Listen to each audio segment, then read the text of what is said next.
We already have sex work in this country. What do you think a sugar baby is?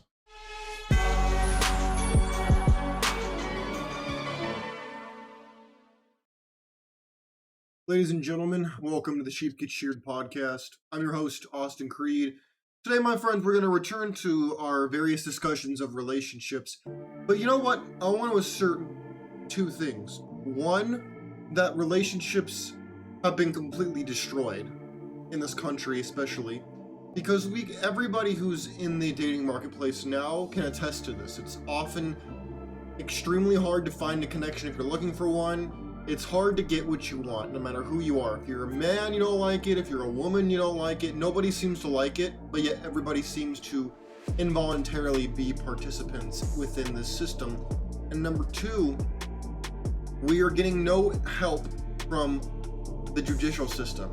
The judicial system, as per the usual, is behind, as is the legislative system. They are behind, as per the usual. And so, my friends, today, I know I can often, if you've never listened to me before, you probably don't know this, but if you have, you know that sometimes I can come across as negative. Apparently, I can be a very negative person every once in a while. I don't consider myself negative. I consider the term realistic or pragmatic. But instead, what we're going to do is we're going to talk about solutions. Now, we're not going to necessarily talk about being a biblical bachelor, which is the lifestyle that I came up with, and they have the manual, the book to go with it, but that's not the main issue. What we're going to talk about are the two ways that I think we can actually fix this system. There are two resolutions to the relationship market we are in. We can either go one of two ways. You can try to go up the middle and go for a 3, but that's not going to work because you're trying to bring two things together that is producing the marketplace we currently have. So here are my two solutions. One, we go back in time to a point where the Scarlet Letter was a thing. If you don't know what the Scarlet Letter was, essentially it was enforced monogamy. It's not this non-ethical, this selective divorce culture that we're in. No. It was, you get married, if you cheat, there's a heavy penalty both financially and socially, and you stay together for the kids. There's this whole enforced monogamy, not this, oh, he's an abuser, and name me the last time that you've seen a video online or you talked to somebody in person, and whenever the guy is mentioned as the problem, you don't hear the term, he was abusive in there. No, I'm not saying he necessarily wasn't. I'm saying that how is it possible for every man who goes through that to be an abuser? It's not possible. It's just not possible. The math ain't mathin', as Fred Flintstone would say. Math ain't mathin' on this. It don't work. That's not possible. Statistically, it's not possible. So we either return to the days of the Scarlet Letter, enforced monogamy, marriage, or we go the way that Amsterdam has, and we go with red light districts and we legalize sex work in this country. Yeah, you heard me right. We either go one way or the other way, because we already, if you're unaware, if you've been having your head under a rock, or maybe you're a square, you're a normie, you don't know this, we already have sex work in this country. What do you think a sugar baby is? That's sex work, technically.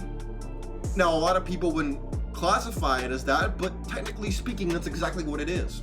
No, I'm not shaming it. I really, frankly, don't care enough to shame it. What I'm saying is that's what we have. People want to pretend like marriage is not a transactional relationship. Well, it is. It is. I don't know what else to tell you. We're trading one thing for another. That's called a transaction. Just like if I want a Red Bull, I give you money. If I want a relationship, you give me the punani. That's how that works. I'm not sponsored by Red Bull, by the way. That was just an example. I was thinking about getting one earlier and it's still on my mind. Anyways, you get what I'm saying though. People don't like it when you strip the romance out of it though, because when you strip the romance out of it, people are like, ugh, it's kind of depressing. Guess what? Life's depressing. We're talking about solutions here. You want real solutions? Then get rid of your flamboyant, flimsy feelings. Feelings are the problem in this country today. When's the last time we could have a logical discussion where people's feelings didn't get involved? We didn't descend into yelling, name calling, straw manning, red herring, all this garbage. When was the last time we had that happen? We don't have it happen as much anymore. But yet, for some reason, we now live in a culture where men are being shamed for not being married. Some men are still getting married. I know some of them. They're good guys. And I hope it really works out for them. And I'm not just saying that. I actually really hope it does. But hope is not a strategy. That's the problem. Hope is not a strategy. It's just something that you just kind of go into headstrong. And it's not something that is sustainable. We see that in the divorce statistics. We see that with marriage going down, divorce going up, single parenthood going up, which single fathers, I'm cool with that. I'm cool with single fathers, not with single mothers. You want to know why? Here's why. Because as a man, you can't give birth to a child. I know that's really controversial today. Apparently, men are allowed to get pregnant now. I think you should go talk to my 9th grade biology teacher. She would probably disagree with you on that if they still teach that anymore. I don't know, maybe in between teaching Jenny has 3 mommies and Davy has 2 daddies, they might put in there somewhere that, you know, biology still exists. It exists apparently for animals, but apparently we're not animals, which was accepted for a while, but whatever, I'm getting off the topic here. We need to understand that the society is twisting itself. We have so much freedom, but we now have the freedom to delude ourselves into thinking that we're now going to transcend our own humanity. In the attempt to transcend our own humanity, we're becoming lower than gorillas. We're becoming lower than chimpanzees. Chimpanzees, they don't have this problem. But apparently, we're so sophisticated that we have these problems. Now, I've joked before that marriage only used to work back in the day because people didn't have a very long life expectancy. But I think part of that is true. But I also think going back to the single father, single mother thing, single mothers, it's not hard to be a single mother. All you gotta do is let a guy go in there with no protection, wait 9 months, leave it in, bam, bada bing, bada boom, congratulations, you're a mother. As a guy, being a single father is really tough. Ask the guys who've had their children taken from them. They spent hundreds of thousands of dollars to get 50-50 custody of their kids in the divorce court system. It takes a lot of money and time and power to be a single father. It's not easy to do, by the way. Unless you have like the most deadbeat, I don't give an F mom ever, you're not gonna get custody of your kids because then a woman is seen as a failure. And women care a lot about their reputation. That's why they try to tear yours apart if you do anything to them that they don't like. They'll immediately come not for your neck, but for your reputation. In case you know that. That's their specialty, by the way, he didn't know. That's why they care so much about the kids. It's not so much about the kids as it is about them and their reputation. Because if you didn't know, most women are what you might call narcissistic. Most people don't even know where that term comes from. Narcissistic comes from the tale of Narcissus, or the Narcissus flower itself. People are unsure. But the story of Narcissus is there was this guy who was so beautiful that he would turn women down, and so the gods cursed him to fall in love with the next thing that he felt that he saw, and it was himself in the river. At which point he then fell in love with himself, and that's where the whole thing comes from. You're welcome. This is history with Austin. You're welcome. But this is what I'm talking about. We have a system today that's unsustainable, and the two real resolutions that we can find are we go the red light district route, or we go back to the actual traditional enforced monogamy, which you can thank your boy Ronald Reagan for putting in no-fault divorce in California in 1969. I got a guy who was so mad at me for pointing out that Ronald Reagan was the one who signed that bill in 1969. Hey man, I don't know what to tell you. It's called history. I don't know what to tell you. People want to pretend like Ronald Reagan is the godfather of modern conservatism. I sure hope not, because that would imply the conservatives are for no-fault divorce, which I certainly hope isn't true. All you gotta do is look at the statistics. Divorces went up more than doubled after no-fault divorce was put in like 10 years. The divorce rate doubled. Go figure that one out. I guarantee you the men didn't get twice as evil and twice as bad in 10 years, but whatever. Again, when you take accountability off the table, you incentivize bad behavior.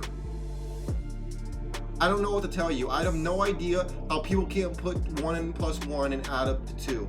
Maybe that's white supremacy now, I don't know. Apparently math was white supremacy to some professor. But my friends, we need to understand that we want solutions. And one of the solutions is understanding that you have to adapt to the world we're living in. Unfortunately, you can't just go do what your grandfather, your great-grandfather did. It's just not gonna happen. Or you could try. You could roll the dice and hope for Yahtzee. Good luck. Statistically speaking, not gonna happen, not gonna work. Doesn't mean it's impossible, just means it's highly improbable, and the penalty for losing is exponentially high. So we need to figure this out, because the longer we don't, the more immigration's gonna happen, by the way. Oh, you didn't know that those two things were connected? You did if you're paying attention. Birth rates in the toilet. How do you think a system or a social order or a government survives? Answer: they import people if the birth rate's low, which they wanted to do. It's been manufactured. Do I really want to get into this right now? I don't know. I think I won't try to get the government on my neck and expose all the crap that they're out here doing behind your back and in front of your face and you don't see it. I'll save that for another show. But just know, the government has never been and will never be your friend, okay? Oh, if you're a normie, oxygen thieving, ham and egger type of person who just clocks in, clocks out, gets drunk, doesn't do jack in their life, oh yeah, government loves you.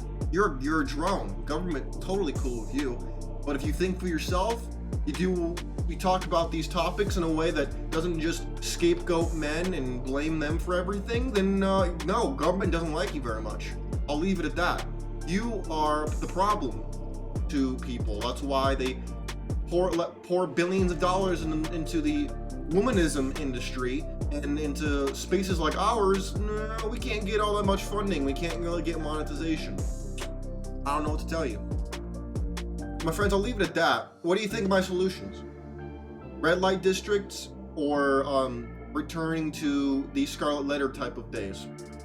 No, I'm not saying that I support one over the other. I'm presenting potential solutions. If you don't like them, that's fine, but those are the two solutions that I see.